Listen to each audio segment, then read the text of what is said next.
Welcome back.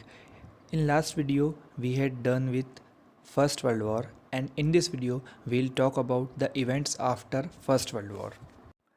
जैसे कि हमने लास्ट वीडियो में जाना कि जर्मनी के द्वारा एक आर्मिस्टिक साइन किया गया 11 नवंबर 1918 को, जिससे युद्ध विराम समझौता कहते हैं और फर्स्ट वर्ल्ड वॉर एंड होता है।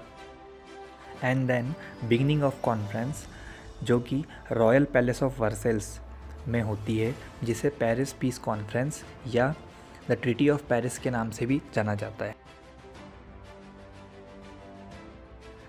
पेरिस पीस कॉन्फ्रेंस 18 जनवरी 1919 को पेरिस के बड़े से वर्साइल्स के महल में कंडक्ट की जाती है, जहां पर winning Nations, allied power invited होते रहते हैं, उनके रिप्रेजेंटेटिव्स।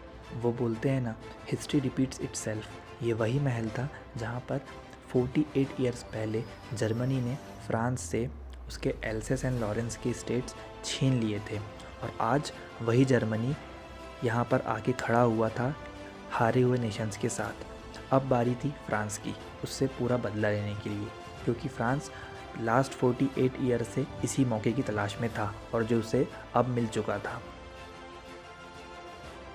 एंड जो डिफीटेड नेशंस के डेलीगेट्स थे या प्रतिनिधि, उन लोगों को इस कॉन्फ्रेंस में इनवाइट नहीं किया था, और जो जीते हुए नेशंस थे उसके 70 मेंबर्स 27 कंट्रीज़ के इस कॉन्फ्रेंस में इनवाइट किए गए। So now we will talk about the council of 4 bigs, जिसमें America, England, France and Italy. America से अमेरिका के प्रेसिडेंट विल्सन, इंग्लैंड से जॉर्ज, फ्रांस से क्लेमेंशु और इटली से ऑर्लैंडो शामिल हुए। और फिर इस कॉन्फ्रेंस में उन्होंने जो हारे हुए कंट्रीज़ थे उन पर किस प्रकार का रिपेंटेशन, युद्ध हर्जाना लगाना है, उसके बारे में डिस्कस किया और ट्रीटी पर उनसे साइन करवाई। इस ट्रीटी में total 15 chapters, 439 articles and 8000 words थे। और फिर जो डिफीटेड नेशंस थे like Germany, Austria Hungary, Bulgaria, उन्हें इन ट्रीटीज़ को मानना पड़ा और इन पर अपनी सहमति जतानी पड़ी।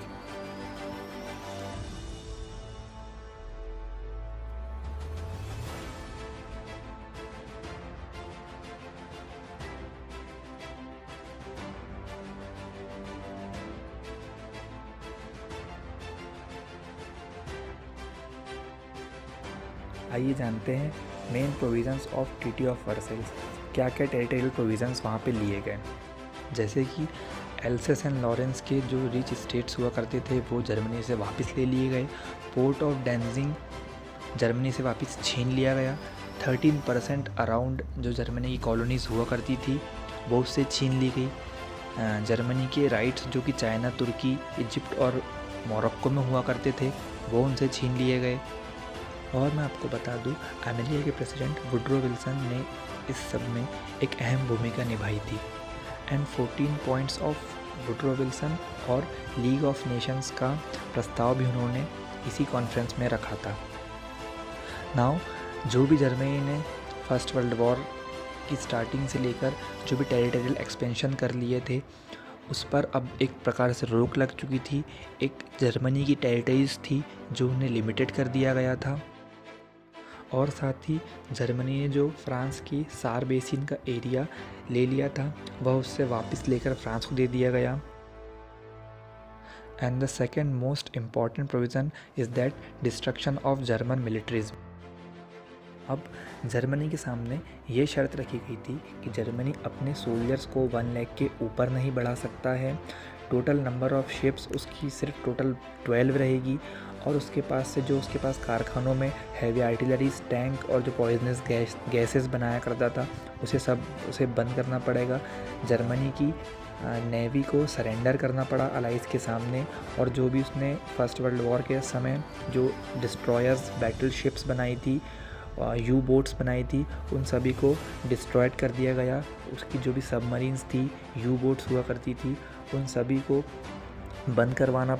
And the third most important provision regarding the repression is that कि बहुत बड़े अमाउंट में जर्मनी से रिप्रेशन लिया गया, युद्ध हर्जाना लिया गया। वो बहुत से कैश के अमाउंट में था, बहुत सारा अमाउंट था। अराउंड 1 बिलियन पाउंड्स के आसपास, और जो भी उसकी मर्चेंट शिप थी, इवन काउस बफेलो शिप्स जो हुआ करते थे, कोल्स हुआ करता था, जो हॉर्स हुआ करते थे, वो सब उससे छीन लिए गए। और यह यूँ कहें कि जर्मनी को फर्स्ट वर्ल्ड वॉर के लिए पूरी तरह से ब्लेम किया गया। और साथ ही बहुत सी ट्रीटी की गई, जैसे treaty of Saint Germain, treaty of Neuilly and treaty of Trianon. But if you will see, क्या इतनी ट्रीटीज़ और इतना हर्जाना जर्मनी पर लगाना सही था? जर्मनी अकेले को फर्स्ट वर्ल्ड वॉर के लिए ब्लेम करना किस हद तक सही था? आइए जानते हैं कुछ डिफेक्ट्स जो कि ट्रीटी ऑफ वर्सेल्स में हुए। फ्यू आर, जैसे कि एक डिक्टेटेड ट्रीटी थी, वो एक ह्यूमिलेटिंग ट्रीटी थी, हार्श टर्म एंड कंडीशंस थी, एक रिवेंजफुल ट्रीटी कह सकते हैं हम इसे, बदले की भावना जिसमें फ्रांस का मेन रोल था, एंड वन साइडेड ट्रीटी भी हम कह सकते हैं, क्योंकि ये सिर्फ जर्मनी को एक तरफ और बाकी तरफ पूरे जीते हुए नेशंस थे। और ये सब करना अलाइड नेशंस की एक बहुत बड़ी भूल साबित हुई। और कुछ हिस्टोरियंस का ये मानना था that the treaty of Versailles was not a peace, it was an armistice for 20 years only. So this was the complete treaty of Versailles Paris peace conference. अगली वीडियो में हम जानेंगे about second world war and the rise of Hitler and Mussolini.